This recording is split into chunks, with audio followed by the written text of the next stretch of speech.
Hello everyone, welcome to my YouTube channel. आज की video में हम 8th क्लास की मैथमेटिक्स की वर्कशीट 3 के बारे में डिस्कस करेंगे और आज का टॉपिक है हमारा इंट्रोडक्शन टू ज्योमेट्रिकल शेप्स। तो हम आज ज्योमेट्रिकल शेप्स के बारे में पढ़ेंगे और ये वीडियो होगा हमारा पार्ट फर्स्ट। तो सबसे पहले जो हमें दिया वो पहली शेप दी है एक पॉइंट की। तो पॉइंट एक इस तरीके से ये आपने पॉइंट लगा दिया और इसका नाम दे दिया पी। तो पॉइंट की अगर आप डेफिनेशन सारी देखेंगे तो आपको वर्कशीट में सारी डेफिनेशंस लिखी हैं। तो यहाँ हम उन्हें समझ लेते हैं कि वो किस तरीके से जो वर्ड बाय वर्ड क्या क्या लिखा है। तो ये पॉइंट हो गया। तो पॉइंट की डेफिनेशन क्या है कि इसकी कोई थिकनेस नहीं है, कोई लेंथ नहीं है, कोई भी ब्रेथ नहीं है। मतलब ये एक डायमेंशनलेस है, डायमेंशन लेस क्वांटिटी। इसकी कोई भी डायमेंशन नहीं है। तो ये है एक पॉइंट की डेफिनेशन जिसमें कोई लेंथ नहीं होगी, कोई ब्रेथ नहीं होगी, कोई हाइट नहीं होगी, या कहें कि कोई थिकनेस नहीं होगी। सेकंड जो हमारा पॉइंट है वो है एक लाइन। लाइन की डेफिनेशन क्या होगी? जब ऐसे इनफाइनाइट पॉइंट्स को हम ऐसे पॉइंट्स, काफ़ी सारे पॉइंट्स लगा दिए, जब इन सारे पॉइंट्स को हम ज्वाइन कर देंगे तो हमारे पास क्या बनेगी? एक लाइन। और लाइन का है कि आप इसे लेफ्ट साइड में या राइट साइड में कितना भी एक्सटेंड कर सकते हैं। आप इस लाइन को लेफ्ट में और राइट में कितना भी एक्सटेंड कर सकते हैं। इसका कोई भी एंड पॉइंट नहीं है। It can not be measured, ना आप इसे मेजर कर सकते हैं क्योंकि इसका कोई एंड पॉइंट ही नहीं है। तो आप मेजर कैसे करेंगे? इसे लेफ्ट में भी और राइट में भी कितना भी आप एक्सटेंड कर सकते हैं। तो इसलिए हम इसे मेजर भी नहीं कर सकते, ना स्केल से नाप के बता सकते कि एक लाइन की लेंथ कितनी होगी। नेक्स्ट हमारे पास लाइन सेगमेंट। लाइन सेगमेंट क्या होगा? जिसका स्टार्टिंग पॉइंट और एंड पॉइंट दोनों फिक्स होंगे। एक स्टार्टिंग पॉइंट होगा, एक एंड पॉइंट होगा, दोनों फिक्स होंगे। ना ये लेफ्ट में ना राइट में किसी भी साइड में एक्सटेंड नहीं हो सकती, किसी भी साइड में एक्सटेंड नहीं होगी। और इस लाइन को हम सिंबल में, जैसे हमने ए बी लिखा, तो ए बी का सिंबल कैसे बन जाएगा? ए बी लिख के आप इसके ऊपर एक इस तरीके से लाइन लगा देंगे कि ये एक लाइन सेगमेंट है। और जब हम अगर लाइन की बात करें तो इसमें जैसे हमने ले लिया ए और बी, एक लेफ्ट पॉइंट ए है, राइट पॉइंट बी, तो आप इसे किसी भी साइड एक्सटेंड कर सकते हैं, या तो लेफ्ट में या राइट में।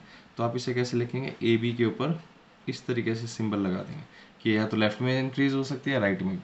तो ये आ जाएगा लाइन का रिप्रेजेंटेशन, कि आप किसी लाइन को किस तरीके से रिप्रेजेंट करेंगे। लाइन सेगमेंट को इस तरीके से। डेफिनेशन याद रहेगी, एक स्टार्टिंग पॉइंट है, एक एंड पॉइंट है, और इसे हम मेजर कर सकते हैं क्योंकि इसकी फिक्स्ड लेंथ होगी 5 सेंटीमीटर, 6 सेंटीमीटर, 5.7, 8.1, एक फिक्स्ड क्वांटिटी होगी। ये सारी डेफिनेशंस आपको फिर बता देते हैं, वर्कशीट में सारी डेफिनेशंस लिखी है, हम सिर्फ यहाँ पे एक्सप्लेन कर रहे हैं आपको। इसके बाद आ जाएगा रे। तो रे का क्या होगा? इसका एक स्टार्टिंग पॉइंट तो होगा, लेकिन ये आगे कहाँ तक एक्सटेंड करेगी ये नहीं पता। इसका एग्जाम्पल अगर हम इसे नाम दे देते हैं फिर से ए बी। अगर एग्जाम्पल बात करें, जैसे आपने फ़ोन में देखा फ्लैश लाइट है, लेज़र लाइट है या टॉर्च है, कि जिस तरफ जहाँ से आपने जैसे ही बटन दबाया तो वहाँ से लाइट तो स्टार्ट हुई, लेकिन आगे किस पॉइंट तक जाएगी, कितना डिस्टेंस ट्रेवल करेगी, वो हमें नहीं पता। इसलिए ये सारे किसके एग्जाम्पल हो जाएंगे? एक रे के एग्जाम्पल। तो इसे भी आप किस तरह से रिप्रेजेंट करेंगे? अगर ये ए बी, तो यहाँ से स्टार्ट तो हुई और एंड कहाँ होगी नहीं पता। जिनका एंड नहीं है उनके लिए हम क्या यूज़ कर रहे हैं? एरो। और जो फिक्स पॉइंट है उसके लिए हम एक फिक्स्ड लाइन यूज़ कर रहे हैं। तो ऐसे ही ए से फिक्स तो स्टार्ट हो गई, यहाँ से स्टार्ट होगी, लेकिन जाएगी कहाँ तक इसलिए हमें नहीं पता, तो हमने क्या यूज़ करा? एक एरो। नेक्स्ट इसके बाद है हमारा intersecting lines. Intersecting lines. Intersecting lines क्या होंगी? When two lines in a plane meet at a point. अब एक लाइन ये लेगी, एक ये दो लाइन्स हैं, हमने इन्हें नाम दे दिया ए बी सी डी। तो ये जो दो लाइन्स हैं, ये जहाँ पे भी एक दूसरे को इंटरसेक्ट, अगर एक दूसरे को कट कर रही हैं, तो वो कौन सी वो लाइन्स होगी? Intersecting lines. तो हम इसे लिख सकते हैं A B and C D are intersecting. A B और सी डी क्या करें? एक दूसरे को इंटरसेक्ट कर रहे हैं। इंटरसेक्ट के बाद नेक्स्ट हमारा है parallel lines.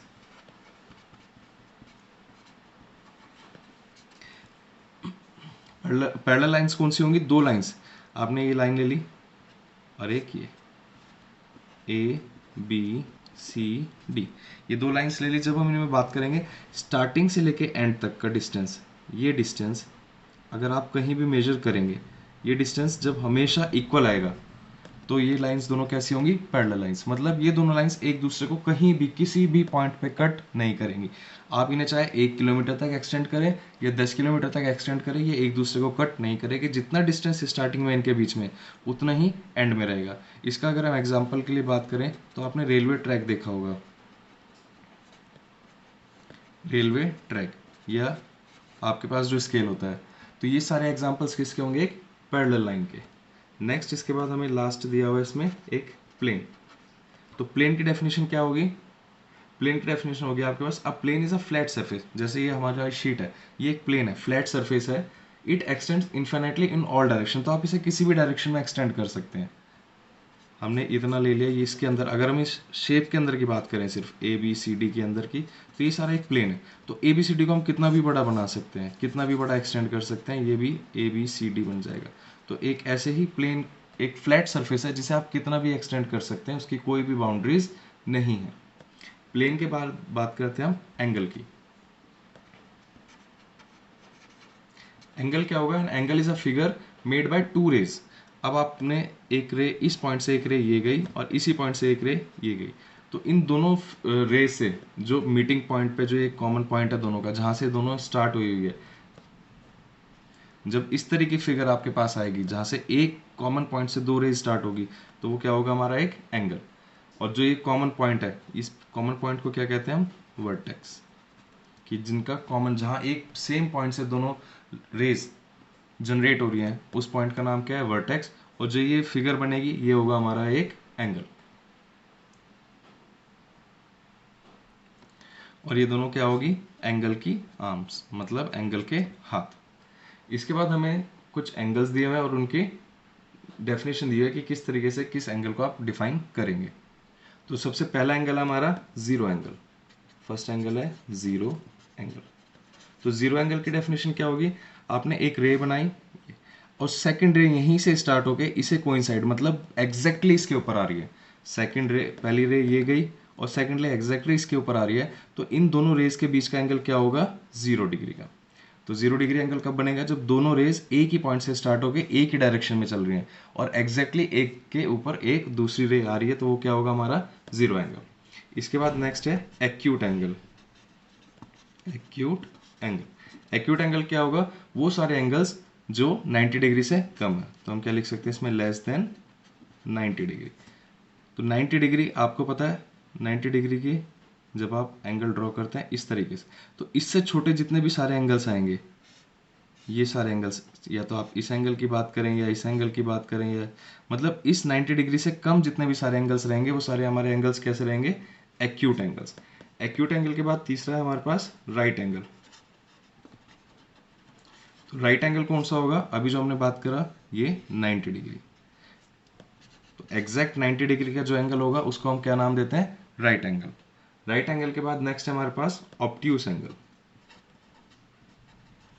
Obtuse angle, obtuse angle कौन सा होगा, वो सारे एंगल्स अब जो 90 डिग्री से बड़े होंगे, वो सारे एंगल्स जो 90 डिग्री से बड़े होंगे। तो यहां पे आ जाएगा ग्रेटर देन 90 डिग्री। जैसे आपने ये 90 डिग्री बनाया, अब इसके आगे के जितने सारे एंगल्स बनेंगे वो सारे एंगल्स कैसे होंगे, हमारे ऑब्ट्यूस एंगल, 90 डिग्री से ग्रेटर। ऑब्ट्यूस के बाद नेक्स्ट है हमारे पास स्ट्रेट एंगल।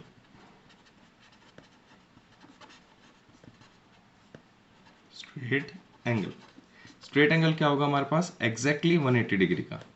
एग्जैक्टली 180 डिग्री का, इसे आप इस तरीके से कह सकते हैं कि एक रे राइट में चली गई, दूसरी रे लेफ्ट में चली गई, तो ये पूरा एंगल जो बनेगा वो क्या होगा हमारे पास 180 डिग्री, और उसका नाम क्या होगा, स्ट्रेट एंगल। स्ट्रेट एंगल के बाद अगर हम बात करें तो हमारा है रिफ्लेक्स एंगल। रिफ्लेक्स एंगल कौन सा एंगल होगा, आपने कोई भी एक एंगल ड्रॉ किया, लेट सपोज ये एंगल आ गया, तो इस एंगल को छोड़ के जो बाकी का पूरा बचा 360 में से, वो क्या होगा हमारे पास, रिफ्लेक्स एंगल। जिस भी एंगल, जो भी एंगल आपने ड्रॉ करा है उसे छोड़ के जो बाकी पूरा बचेगा वो क्या होगा हमारा, रिफ्लेक्स एंगल। और रिफ्लेक्स एंगल कहाँ से कहाँ तक मेजर करेगा, 180 से बड़ा होगा, इसमें हम ये आ जाएगा मेजर, मेजर ऑफ एंगल, और 360 डिग्री से छोटा होगा। 180 डिग्री से बड़ा होगा और 360 डिग्री से छोटा होगा। फिर इसके बाद आएगा हमारे पास कंप्लीट एंगल। कंप्लीट एंगल कौन सा एंगल होगा, कंप्लीट की बात करें, कंप्लीट मतलब पूरा, और पूरा क्या होगा हमारे पास 360 डिग्री। कंप्लीट एंगल क्या होगा, पूरा 360 डिग्री, क्योंकि ये तो आपको नाम से ही पता चल रहा है पूरा कंप्लीट। और कंप्लीट जब आप 360 डिग्री की बात करते हैं वो किस में आता है, एक सर्कल में। जैसे सर्कल बना है तो इसमें पूरे सारे कंप्लीट एंगल कितने का होता है हमारा, 360 डिग्री का। अब इसके बाद कुछ क्वेश्चंस दिया हमें, वो क्वेश्चंस देख लेते हैं। पहला क्वेश्चन दिया हमें, draw a line segment A B of length 7.3 centimetre. तो आपको 7.3 सेंटीमीटर की एक लाइन सेगमेंट ड्रॉ करना है। तो आप जस्ट स्केल रखेंगे और 7.3 मेजर कर लेंगे इसमें, कि 7 तो आपको एग्जैक्ट पता है, फिर 1 2 3 3 पॉइंट्स आगे, तो ये पॉइंट लग जाएगा यहाँ पे। तो यहाँ से ये आ जाएगा हमारा एग्जैक्टली एक लाइन सेगमेंट। लाइन सेगमेंट मतलब जिसकी लेंथ फिक्स्ड है। ये हमारा क्वेश्चन फर्स्ट था, फिक्स्ड है 7.3 सेंटीमीटर। तो आप इसे रिप्रेजेंट कैसे करेंगे, ए बी लाइन सेगमेंट के लिए सिर्फ एक ये यूज करेंगे, इज इक्वल टू 7.3 सेंटीमीटर, जिसकी लेंथ फिक्स्ड है कि इससे आगे वो नहीं जाएगा। नेक्स्ट क्वेश्चन सेकंड में कहा है कि हमें जब 3 बजे होंगे, 6 बजे होंगे, 9 और 12, तो इन सब में एंगल्स कौन कौन से होंगे। जब आपने देखा घड़ी में 3 बज रहे हैं तो इस तरीके से एंगल आएगा, ये 3 है, ये 12, तो 3 ये जो 3 AM, तो इसका क्या हो जाएगा हमारे पास, राइट एंगल, क्योंकि एग्जैक्ट 90 डिग्री दिखा रहा है आपको, तो ये क्या बन जाएगा, राइट एंगल। फिर बात करें 6 की, तो 6 कैसे होगा, 6 यहाँ पे होगा, 12 यहाँ पे, तो ये पूरा एक क्या हो रहा है, एक पॉइंट से एक लेफ्ट में, एक मतलब नीचे की तरफ रे है और एक ऊपर की तरफ अपोजिट है, तो ये पूरा क्या हो जाएगा हमारे पास, स्ट्रेट एंगल, स्ट्रेट एंगल। फिर कहा गया है 9 AM, जब 9 AM होगा तो ये पॉइंट से ये 9 आ जाएगा और यहाँ पे हमारे पास क्या होगा क्लॉक में 12, तो ये भी आप देख सकते हैं ये क्या हो जाएगा हमारे पास, एक राइट एंगल। तो ये क्या बन जाएगा, एक राइट एंगल। 12 नून, जब 12 नून होगा तो एक एंगल के ऊपर यहाँ पॉइंट से दूसरा एक दूसरे को कोइंसाइड कर रही होगी, और जैसे ही कोइंसाइड करेगी तो आपको बताया था ये कौन सा एंगल होगा, 0 डिग्री एंगल। तो ये क्या होगा, 0 एंगल। तो ये सारे थे हमारे, जब भी क्लॉक में 3 6 9 या 0 होगा तो उनकी वैल्यूज कैसे होगी। अब नेक्स्ट क्वेश्चन थर्ड में पूछा है, क्या आप एक एंगल की, हमने एक एंगल ड्रॉ करा, ये एंगल इस पॉइंट से ये एक एंगल ड्रॉ करा, तो क्वेश्चन में पूछा कि आप इनकी आर्म्स, जो ये आर्म्स है हमने बताया था, ये क्या आप मेजर कर सकते हैं। ये वर्टेक्स है, लेट सपोज O, तो इसमें रीजन क्या आ जाएगा, नो, हम इसकी आर्म्स मेजर नहीं कर सकते। क्यों नहीं कर सकते, आपने देखा होगा रे की डेफिनेशन क्या थी कि स्टार्टिंग पॉइंट तो फिक्स है लेकिन एंड पॉइंट उसका फिक्स नहीं है, और जिसका एंड पॉइंट फिक्स नहीं है तो हमें क्या पता वो कितना एक्सटेंड होगा, 7 सेंटीमीटर जाएगा, 8 है, 12, 50, 100, 200 कितना जाएगा वो हमें नहीं पता। तो इसका क्वेश्चन का आंसर क्या आ जाएगा, क्या आप इसे मेजर कर सकते हैं, नहीं। और रीजन क्या लिखेंगे आप इसमें, क्योंकि एक रे है और रे का स्टार्टिंग पॉइंट तो फिक्स है लेकिन एंड पॉइंट कोई भी फिक्स नहीं है, तो जब एंड पॉइंट फिक्स नहीं है तो उसकी लेंथ मेजर नहीं कर सकते। Last question fourth, question fourth में आपको प्रोटेक्टर से, मतलब एक डी की हेल्प से, आपने इस तरीके से सब अपने डी देखा होगा, इस डी की हेल्प से आपको एंगल्स ड्रॉ करने हैं, 30 डिग्री, 60 डिग्री, 100, 120, 150, 210 और 270। तो एक एंगल मैं आपको बना के दिखाता हूँ किस तरीके से आप ड्रॉ करेंगे। तो सबसे पहले आपको एक लाइन ड्रॉ करनी है, ऐसे आपने एक लाइन ड्रॉ कर दी। अब इस पॉइंट पे, जिस पॉइंट से आपको एंगल बनाना है, ये पॉइंट हमने ले लिया ए, इस पॉइंट पे हमें कितना डिग्री बनाना है, 30 डिग्री। तो ये एक रे होगी, तो एक पॉइंट तो फिक्स्ड हो गया कि यहाँ से स्टार्ट होगा लेकिन जाएगा कहाँ तक हमें नहीं पता। तो इस पॉइंट पे आप डी, जो आपको दिख रहा होगा एक पॉइंट, इसमें ये पॉइंट इस पे इस तरीके से रख लेंगे, मतलब जो आपका जो डी के अंदर भी एक पॉइंट दिया होगा वो और पॉइंट ए एक दूसरे के ऊपर, एग्जैक्टली एक दूसरे के ऊपर आना चाहिए। और फिर आप इसमें देख लेंगे 30 डिग्री कहाँ पे आ रहा है, 0, 10, 20 और ये यहाँ पे आ रहा है आपका 30 डिग्री, ये पॉइंट। तो अब इस पॉइंट को आप यहाँ से ज्वाइन कर देंगे, ये एंगल हो जाएगा आपका 30 डिग्री का एंगल।